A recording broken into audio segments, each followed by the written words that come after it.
زه به درته یو حدیث بیان کړم او خوشحاله به شې انشاءالله. او دا یو تحفه شوه درس په اخره کې.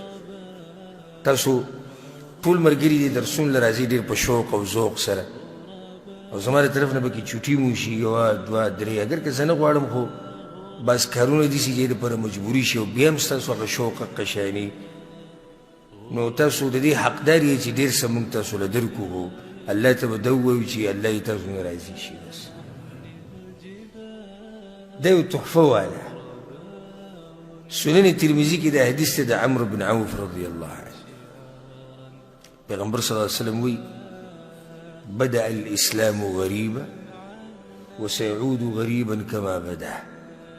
اسلام په اوله کې ناشنا و، اوله کې چې اسلام راغی څه ناشنا و، او بیا به اشنا شي، بیا موږ کې اشنا شو کنه، او داسې وخت به بیا راشي چې اسلام به څه شي ناشنا شي. دا زموږ دا وخت خلک به دین ته په ناشنا نظر سره ګوري، دا سړی د دې څه کوي او د دې څه وایي. فطوبى للغرباء. نو دغه ناشنا کوم خلک چې دي چې په دین باندې عمل کوي په هغه وخت کې چې دین ناشنایي د دوی دپاره په جنت کې یو ونه ده چې د هغې څه نوم دی توبه. یا مطلب دا دی توبه یعنې د دوی دپاره د خوشحالۍ ژوند دی. تاسو به وایي چې د حدیث هم بار بار اورېدلی، دې کې خاص څه زه یې ته پوره کوم. پیغمبر صلی الله علیه وسلم بیا د دې غربا لفظ تفصیل شروع کړو چې دا غربا څوک دي، د ناشنا خلک څوک دي واورئ ته، او دا ستاسو لپاره تحفه ده ټولو لپاره او د خوشحالۍ خبر. الذين يصلحون ما افسد الناس من بعدي من سنتي.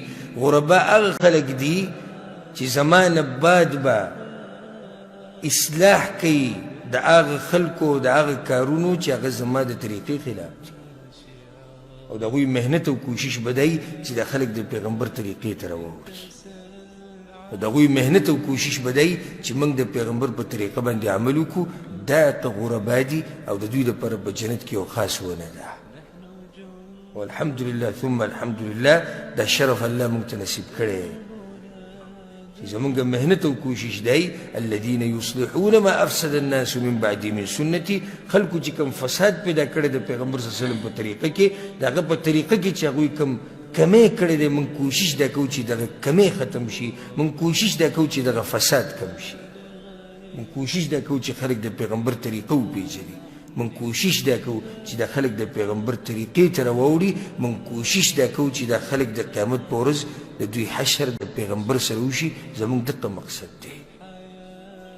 د هر یو د ارمان دی د مسلمان چې ما د حوض کوثر نه اوبه وڅښلې، خو د هغه پورې اوبه نشي څښلی چې څو پورې د یوه طریقه مضبوطه نه یې رانیولي. زه چې دلته لږی یم، زما ستا دپاره هم دغه خوښه ده چې ته د حوض کوثر نه اوبه وڅښې، نو ځکه درته هغه طریقه ښیم. هر سړی دا و چې پیغمبر زما سفارش وکړی، خو د هر چا دپاره سفارش نه کوي، د هغه چا دپاره به سفارش کوي چې د هغه په لار باندې تللی. نو زما هم ستاسو دپاره دا خوښه ده چې پیغمبر د دې خلکو سفارش وکړي. من اطاعنی فقد اطاع الله. پیغمبر وایي چې زما ومنله د الله یې ومنله، ومن عصاني فقد عصى الله. او چا چې وایي زما ونه منله نو د الله ونه منله.